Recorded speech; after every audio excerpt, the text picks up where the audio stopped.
Cool.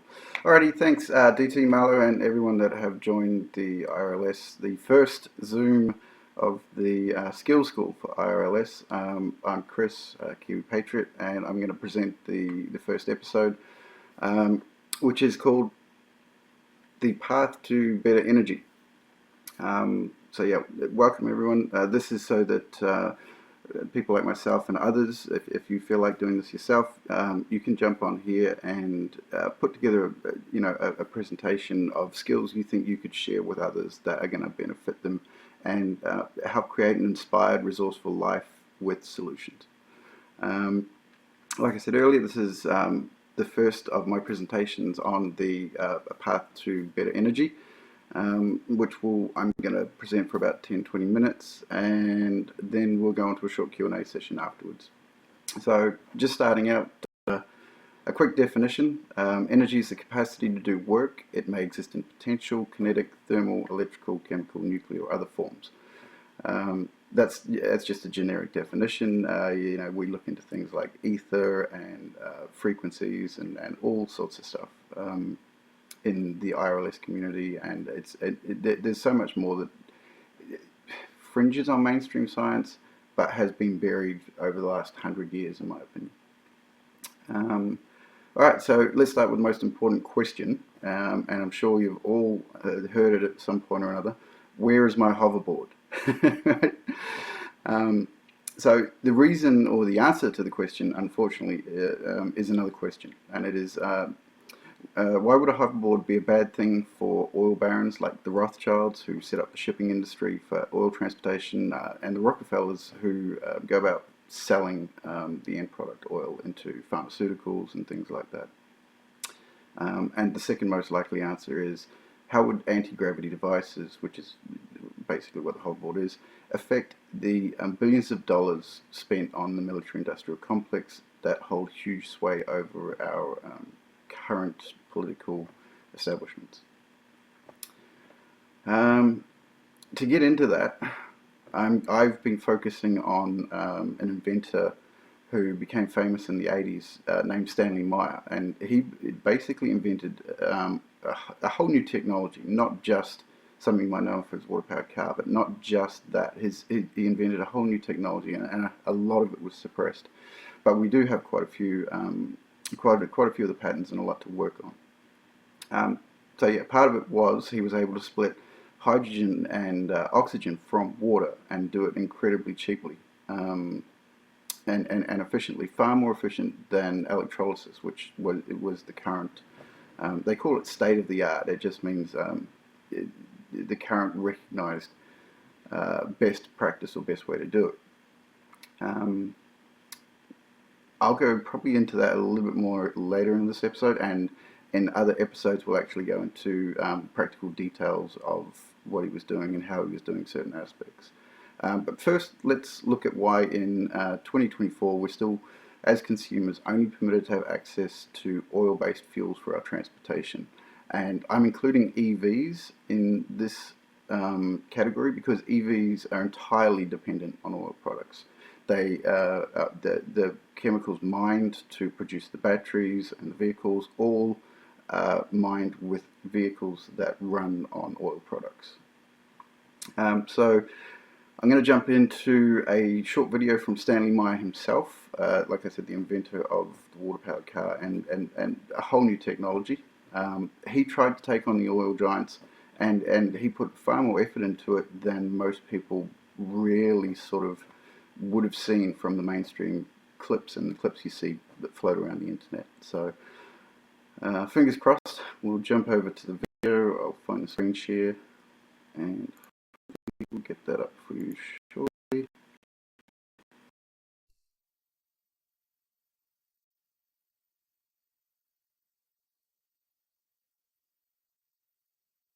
And yes, I had fought many battles. The Arabs had tried to squelch and suppress the technology, so as the Russians, and even Japanese elements had come into the technology. But the strategy was, as the Lord had shown me through the Holy Spirit, was that as I started developing the technology, I started filing the patents. I filed multiple series of patents And each patent by themselves, where it was patentable and did solve a given problem in utilizing hydrogen as a fuel source. But they'd only woke up to the second last patent as to really what I had. And at that time, it was too late. Yes, I had fought many battles, and of course I'm writing a book about all of it. And the title of the book is With the Lord There's Purpose, and it will give my testimony of all the battles and so forth we have fought. But when I was pulled into the Pentagon, when the U.S. government recognized what I had, and I was escorted into the Pentagon because wars have been won or lost by the supply of fuel. And of course, Patton proved that in World War II. And we, in our national military budget, about 50% of that's for logistics support of energy. Well, also during the Arab embargo, as an example, when we had no diesel fuel to operate our diesel-fired submarines, the nuclear task force had to go on alert 24 hours a day, 7 days a week. In a very short period of time, over 60% of our nuclear task force had become inoperable. And as a result of that, the U.S. for the first time had no abilities even for global defense. Shortly now, from 1975, during the Arab embargo, we were dependent on about 40% of foreign oil. And this is where the President of the United States said that we must come up with an alternate energy source if we are to survive.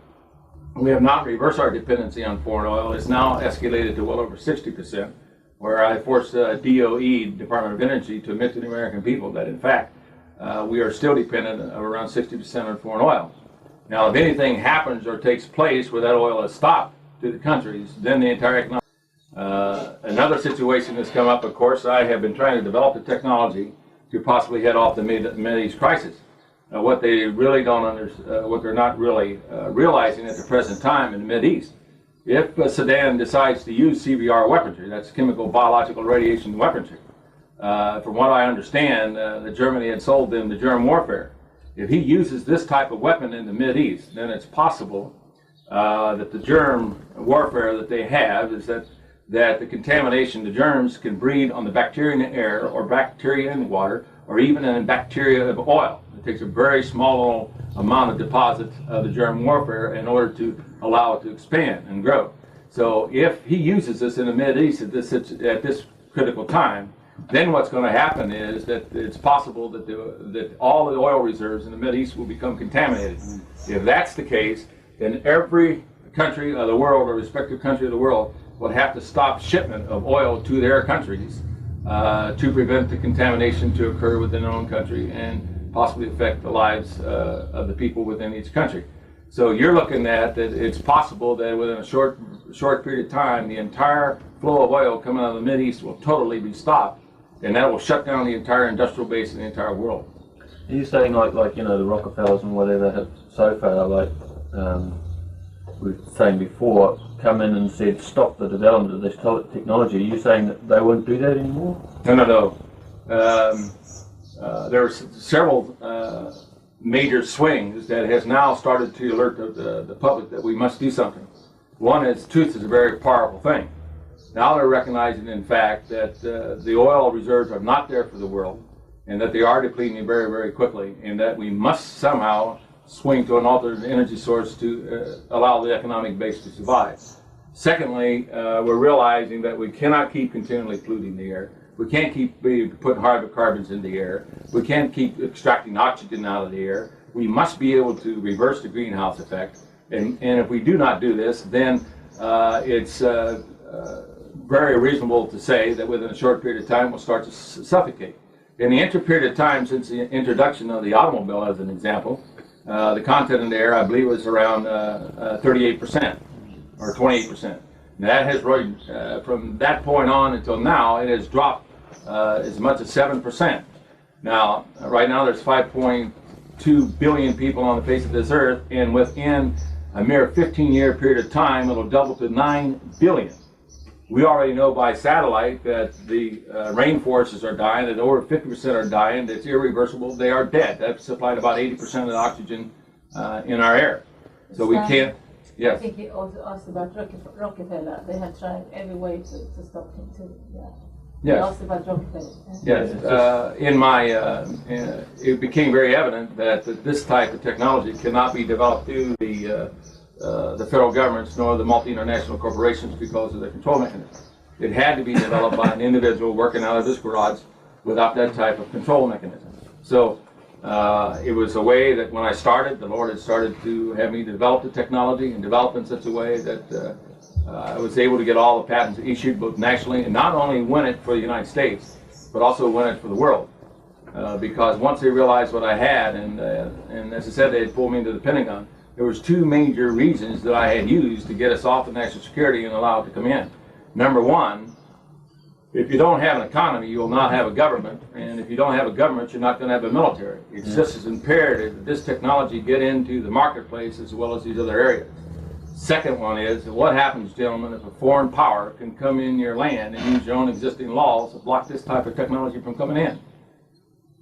That's when President Reagan took the executive action to assure and guarantee the issuance and the processing of these patents. So it's a struggle. We're all in the same boat, so to speak, and therefore we have to be able to solve the problem. We know that the federal government and the multi-internationals cannot control it. If I had signed this technology over to General Electric or Westinghouse or any other multi-international corporation, they would be taken over within a period of 24 hours. If you have enough money, you can take over anything you so desire. Now, 60%, we're paying out well over $200 billion to the Arabs for that petrol fuel. They spent $200 billion from trying to keep this thing off the marketplace. That's why communication is one of the most greatest things that we have today. That's why I'm here and communicating as to what we're doing. All right. So the House meeting of Sam Meyer, and he touched on a lot of things in that meeting, but I think it gives you a fairly good idea of the challenges he faced trying to get his technology through, where the opposition comes from, and I guess one of the things he wasn't probably aware of to the extent that we are now is how powerful the deep state are. And in 1998, sadly, he was assassinated for his work on the hydrogen stuff. So yeah, there's quite a bit to unpack from that video. One of the main reasons these technologies don't come in is because of power structures in other countries that have access to biological weapons that threaten to use them if these technologies come in and wipe out their income source. They'll fight to the death to keep selling you their oil, because without it they're penniless basically. So sadly, Stan was poisoned in 1998, right as he was about to launch the water-powered car dealerships, which is where basically he would provide all the technology and stuff. He would outsource all the production of a lot of the stuff to local places in New Zealand to decentralize it, so that he wouldn't have to build a factory. And wouldn't have to loan money from the bank, so he'd be subservient to the bank's wills. He put a lot of effort into getting this technology out there, but sadly didn't get it over the line. So hopefully now you've got a fairly good idea on why we don't have hoverboards. Basically, once they sell you one of them, they wouldn't make any more money, and the oil barons, they wouldn't have it. They wouldn't let you do it. They would just cut out all their profits. Why would you pay $3 a litre for petrol when you can get on your hoverboard and just scoot down to work? Another issue we face is trying to bring technology forward in the community is sharing videos of alternative energy. It's inspiring, but it's completely useless because those videos don't go into depth of the patent. They don't show you how to make anything. They don't do anything. And people just pass them around willy-nilly and go, "Well, that's cool." And it's like, well, that's cool, but how about we get involved? We try and build something with this like this, and figure out how it works, and really make the change. The corporations aren't going to do it for it. They're just not going to bring in this technology. They won't do it for us because they can't make a profit from it. So we've got to do it ourselves. Right, off to fingers crossed. I have a slideshow for you all. Alright, what you see on the screen there is a hydraulic ram water pump. So doing it ourselves is going to involve being resourceful, and coming up with complete solutions. So what we're going to need is obviously water, fresh water. Humans need fresh water to live. And I'm kind of basing this around an off-grid situation, but it's not limited to off-grid. So some of the easier ways are these low-tech things like this hydraulic ram water pump, which is just needs very little water pressure, and it can pump water up an incredible distance and store it in a tank. There's no power required. It's perfect for off-grid water supply. It pumps the water uphill, and yeah, like I said, very low maintenance. And maybe every now and then you've got to go clear a little debris out of it, and maybe once a year rebuild it. But it's cheap, available parts. They're produced everywhere. You can build them out of all sorts of things. Next slide. So yeah, the next thing we're going to need is some solar panels, because we're going to need lighting and power of some sort, and the solar panels are the best we've got. Unfortunately, solar panel technology has been limited by governments as well. Solar panels are not allowed to be more than 20% efficient. If they are more than 20% efficient, their patents get seized under the Secrecy Act, and obviously the same factors come into play. You're going to take money off the oil producers and the oil sellers, and they're going to threaten to release a biological agent or something into your country, and then you've got international negotiations and all this other nonsense that takes place in this corrupt political system of global governance that we're stuck in. So anyway, back to where I was heading. So yeah, so unless you have access to a stream, which, let's face it, not that many of us do, solar panels is the best option for producing energy. Yes, you can use wind turbines, but if there's no wind, there's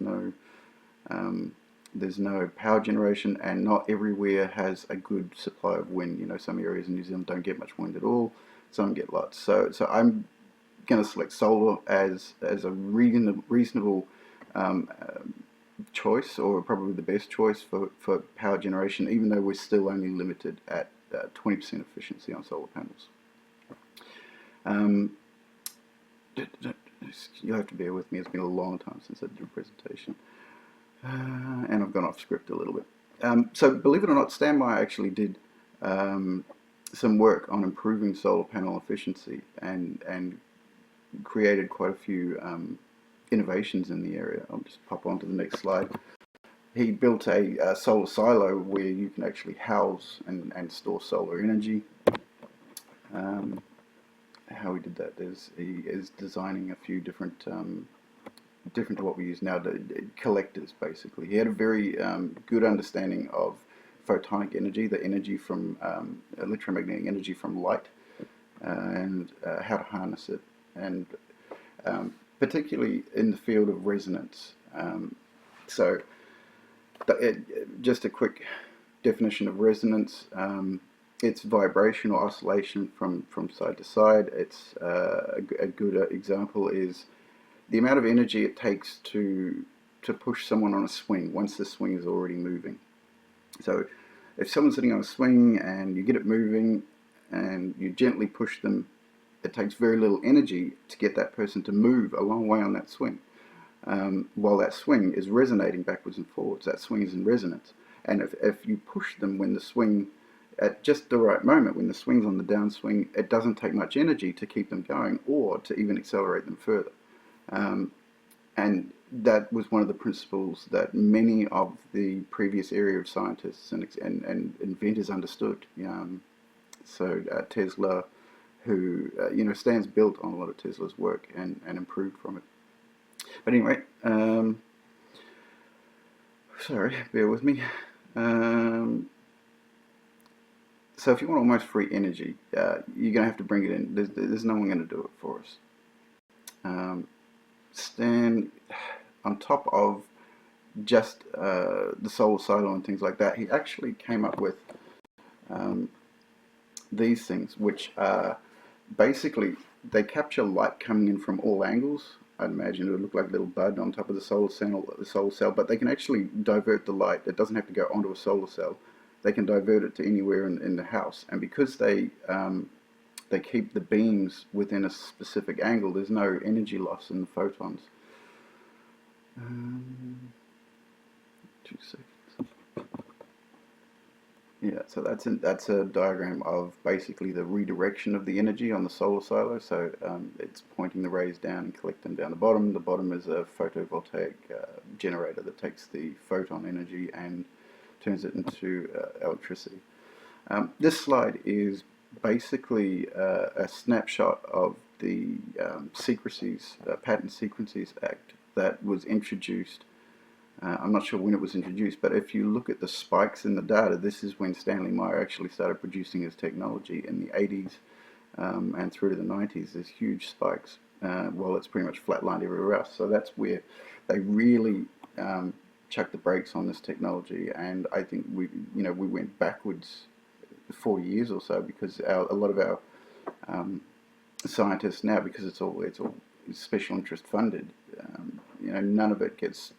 none of these scientists are taught through universities to look at more efficient ways to gain energy from existing energy systems. All right. Sorry about this. Alrighty.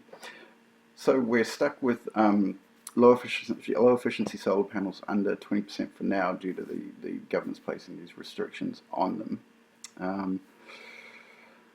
But it's better than nothing. So batteries are the biggest cost, in my opinion, when you're using solar. They have a relatively short lifespan of 5 years if you're lucky, and they're incredibly expensive to buy to start with.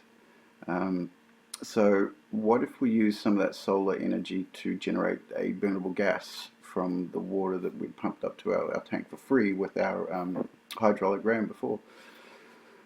There are two issues we need to address if we're going to do this. If we're going to turn water into a fuel, into a burnable gas.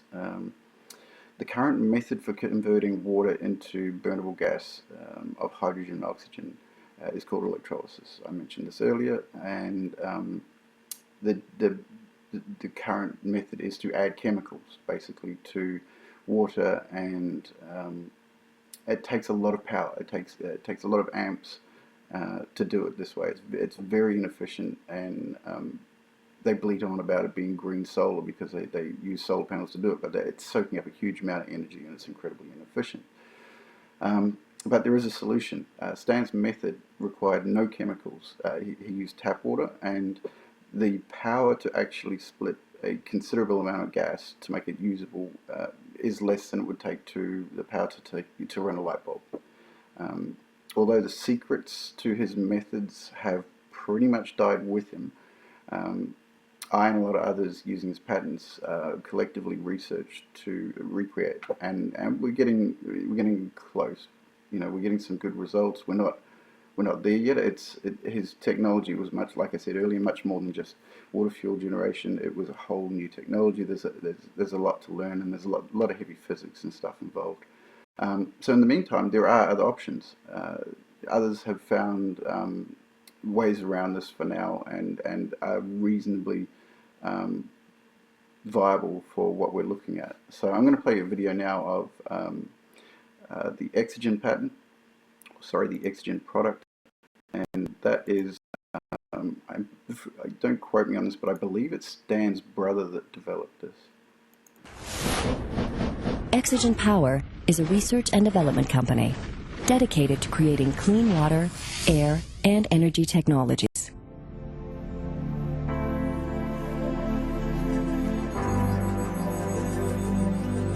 Exogen's novel and patented technology produces an oxyhydrogen gas. The gas is produced by applying a proprietary digital electronic signal to plain tap water and environmental waste streams. Simple, readily available, and inexpensive components have been used to minimize manufacturing and maintenance costs. This single-cell unit is the basic building block of the system. Two 12-volt batteries, a single digital electronic signal generator, a driver, and a tank holding a single cell of stainless steel plates are all that is required to produce oxyhydrogen gas. Plain untreated tap water without catalysts is used as the feedstock for the system. If the system needs to be scaled up to produce additional gas, the digital electronic signal can be split to run multiple cells. The system was designed to run on renewable energy. Rechargeable 12-volt batteries store solar or wind energy and provide direct current electricity to the system. It can also be programmed to run on grid-supplied electricity or battery power, or to switch between the two in real time. While the science behind the system is complex, the system is not. Plain untreated tap water is hit with a current carrying a unique electronic signal. The signal causes the H2O molecule to dissociate into hydrogen and oxygen. Unlike conventional electrolysis, the water does not require chemical additives. The steel plates in the oxygen system are similar non-precious metals. When the water molecules dissociate and turn into a gas, there are no membranes or separators needed. The oxygen system produces a stable oxyhydrogen gas.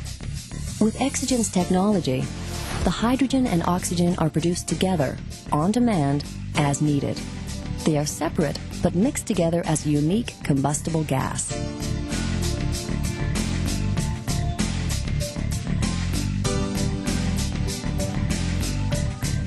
The production of the oxyhydrogen gas is instantaneous. No preheating is necessary, and the system is compact enough to produce the gas on site at the point of combustion without any storage necessary. Due to its position on the spectrum, the oxyhydrogen flame is difficult to detect with the naked eye. Here, light-sensitive imaging captures the magnitude of the flame. The energy contained in Oxygen's oxyhydrogen gas is demonstrated by cutting calibrated tungsten, which has a melting point of 3,410 degrees Celsius. As this demonstration shows, when burned, oxyhydrogen gas recombines into clean water. Oxygen's technology can harness the power of renewable energy. This technology has the potential to use solar, wind, or grid power to produce thermal energy. When incorporated into a practical application, such as a home furnace, the byproducts of this system are water and minor impurities. Oxygen has completed 2 benchtop proof-of-concept heat exchangers. The first is a natural circulation water heat exchanger that can be adapted for water-based heating applications. The second unit is a forced airspace heater concept, which uses a unique ceramic plate to distribute the energy contained in the oxyhydrogen flame. Oxygen is proposing to solve the costly transportation and storage problems of hydrogen power. Because oxyhydrogen gas is produced on-site and on demand from water-based systems, Oxygen's system produces the oxyhydrogen gas where it is used. The gas produced by the Oxygen system, operating in water, is a stoichiometric mixture of hydrogen and oxygen. This means for every quantity of hydrogen fuel, there is a quantity of oxygen that will allow the fuel to release all of its energy in a combustion reaction. Simply put, the oxyhydrogen gas output from the Oxygen system is an ideal mixture for combustion applications. All right. So there's a couple of issues with that, but it gives us a starting block. It gives us an actual thing, and it's not that difficult to make. Like they said in the sales pitch, you know, it's made of readily available materials, low cost. It's not that difficult to get some stainless steel sheets made up and cut at a machine shop, and it's not that costly. And you know, there's quite a few of us that actually have gotten involved and done stuff like that. Me, I haven't used the plate style. I've used a cylindrical style, but that's for another video. So the issue with that you're going to run into with just burning oxygen and hydrogen is, like they mentioned, the flame temperature is quite hot, and you need to diffuse it. But Stan actually came up with a method of slowing the burn rate of hydrogen down, which is tens of times or hundreds of times faster than butane or LPG, by adding non-combustible gases into the hydrogen an oxygen gas mixture, and he actually slowed the burn rate down. And I've done some tests with adding water vapor to it and confirmed that yes, you can slow the burn rate of the hydrogen down and make it more usable, so that we can basically plumb it into existing cooktops or gas heaters. So this is where we can go with this. This is where I'm hoping to head towards in my research. Just making myself aware of the time. Sorry if I've stretched this out a little bit long, guys. It's a lot of information to cover, but we're nearly there. So like I was saying, Stan has a patent. We have information on how to retard the flame so that we can get it to burn at a useful rate. And Stan also developed a patent where he can take that hydrogen gas that you're generating there, pass it through an electromagnet or a magnet, and apply magnetic charge to it, and then pump that gas around a circuit very efficiently through copper core wires. And as most people know anything about electromotive forces, that creates you can create power from that. So it actually has a patent where you can have a flame available anytime you want, and when the flame is not available, the gas is just continuing to circle around the system and create electricity for you. Again, for a later video when we do a bit of a deep dive on that, I think. And finally, I'm just going to show one last video of where we're at in our research group as far as developing. You know, in the Exogen patent, they mentioned a proprietary signal. Well, the information's out there, and it's just figuring out how to do it. And in this next video, Chris Bake and one of our research groups recently put together a very efficient example of this, where it only uses 6 watts of electricity, which is it's nothing. It's not even an LED light bulb, to produce a substantial amount of gas. So we're getting there, and it's just a matter of time and money, because you know it's developing this stuff and learning the maths and physics behind it. It's a very steep learning curve. It's very rewarding, because you know, my son's, he's only almost 1 at the moment, but I've brushed up on all my physics skills, and I'm looking forward to being able to teach him.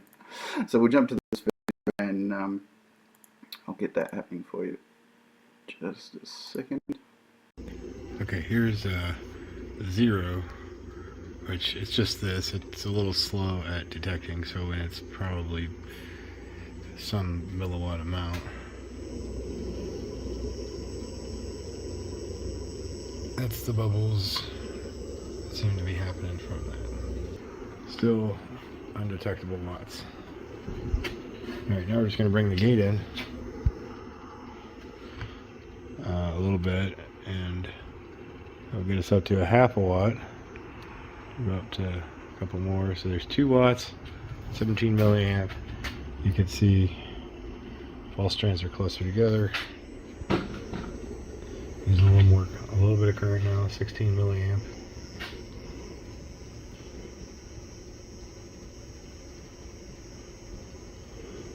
Stream starts to thicken a bit. Pick it up now to 6 watts.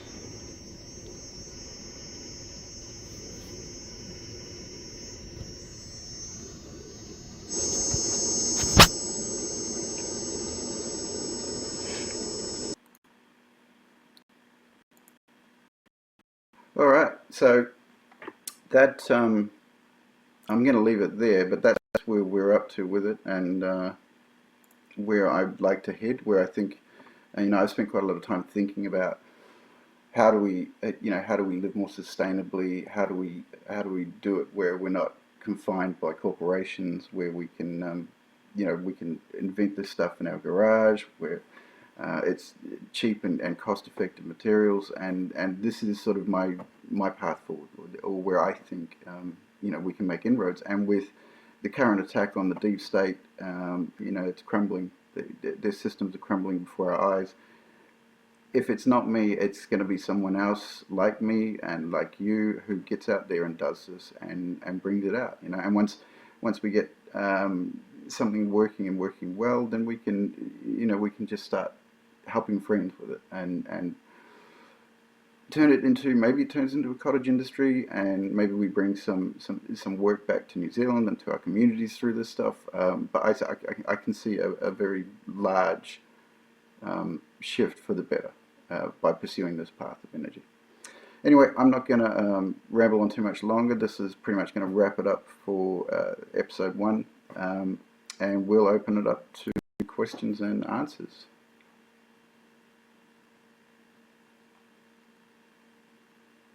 Just bear with us while people get unmuted.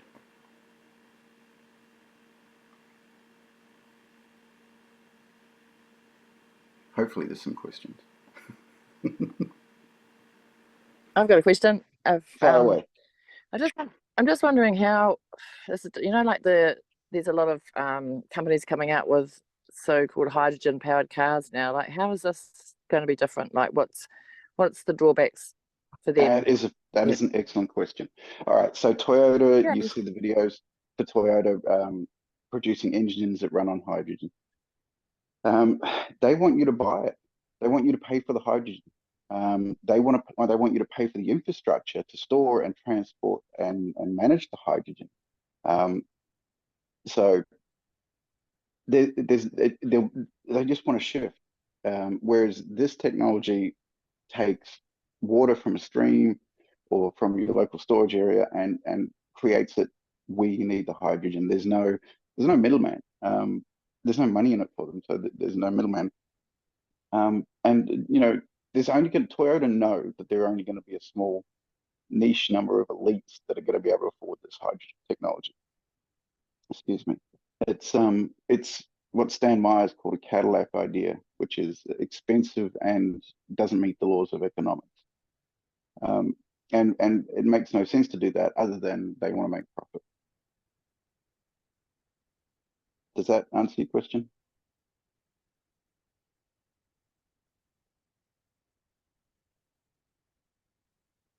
I have a question, Chris, Fire away. about the first of all, I thought that was fascinating. So thank you for all that information. My mind is kind of blown with watching the water and the electricity turn into power and fuel, and that's amazing. So that's I appreciate that. But I'm really curious about the water pump, because that's something we have. At the very beginning you said that there's these you had the diagram of the water pump, and if you're near a stream, and like, our land is, and we rely on the farm next to us to pump our water to us, and we're like, that's all working great and whatever, but at some point they rely on being on the grid. So at some point, if the grid goes down, or their power goes down, we're going to have power because we're on solar and all that, but we lose our ability to pump water to us. So that really is fascinating to me. And like, looking at the diagram, I can't imagine, like, how does that work? Can you explain that really a bit simple. more? Yeah, there's a few different variations of it, but basically it takes a little bit of water pressure, builds up, and it lifts a stop valve up, and the stop valve lets a little bit of water through, and it builds a little bit of water pressure a little bit of air pressure in the container next to it, and it keeps building that little bit of air pressure until it gets the pressure it needs, and as it does that, it also lets a little bit of water through. And that little bit of water through gets pushed up through the one-way valve and up towards your tank, and it can't come back. It has to go up that way. But it takes only a little bit of flow to get that to happen. The best way to do that, to explain it, is probably I'll share a video in the technology chat tomorrow or later on tonight, and that explains how it works. DT, can we come back to you after Winona's question, and I'll get the admins to unmute you. Did that answer your question, Winona? Yeah, thank you. I appreciate that. I'm excited. Thanks. Cool. Can we just quickly circle back to DT?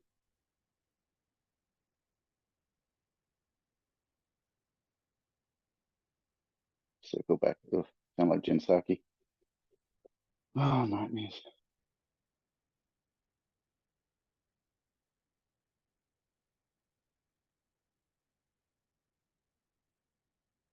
All right.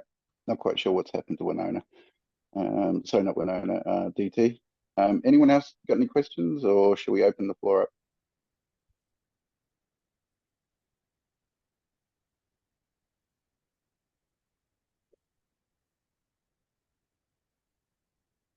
Okay. Can someone unmute DT, please? They actually have to unmute themselves. Down by if you go to the bottom of your screen, there's a mute button and a start video button, which you can just click on and unmute yourself. Yeah, I think it's in the initial meeting setup where it doesn't let you. Yeah.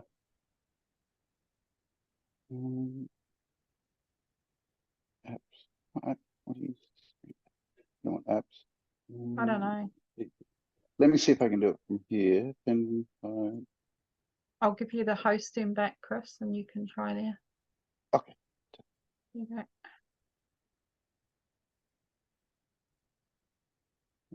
Ask to unmute. Right. Cool. Give me 1 second.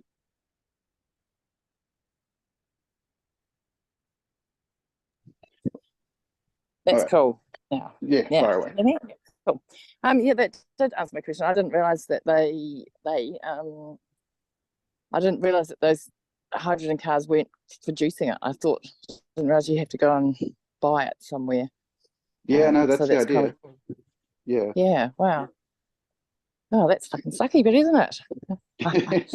I know they painted as this amazing green technology and how awesome it is. It's just another way to suck money out of people's pockets.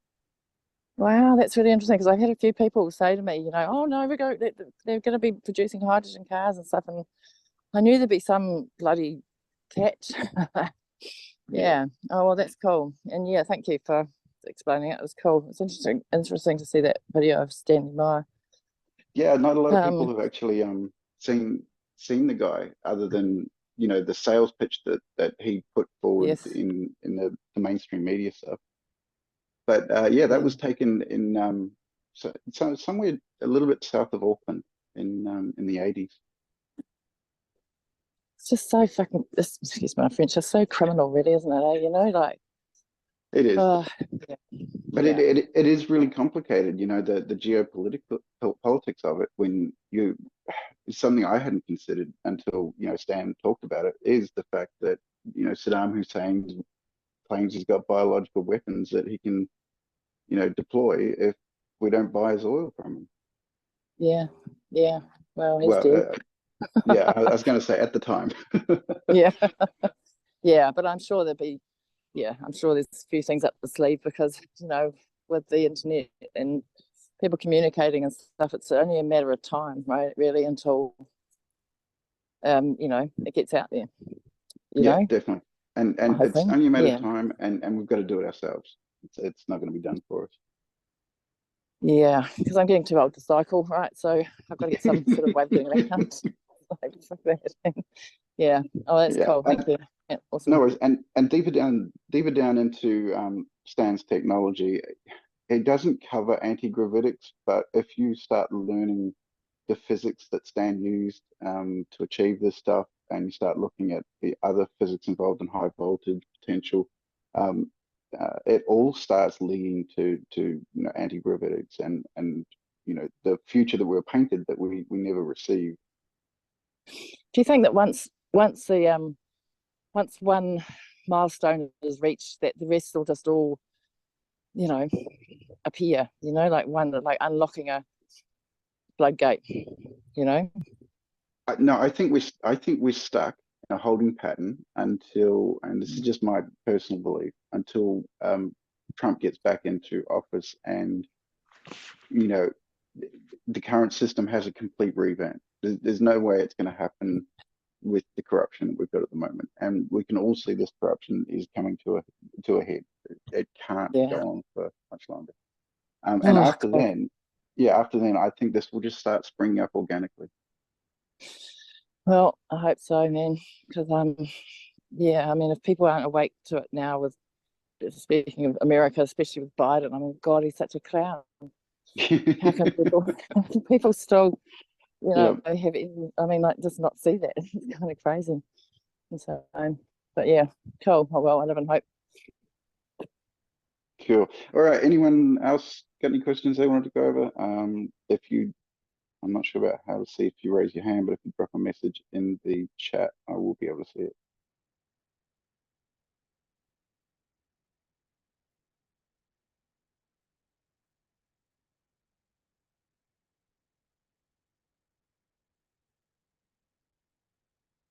Cool. All right. Well, I think that looks like it's a wrap for our first episode. I hope you guys enjoyed this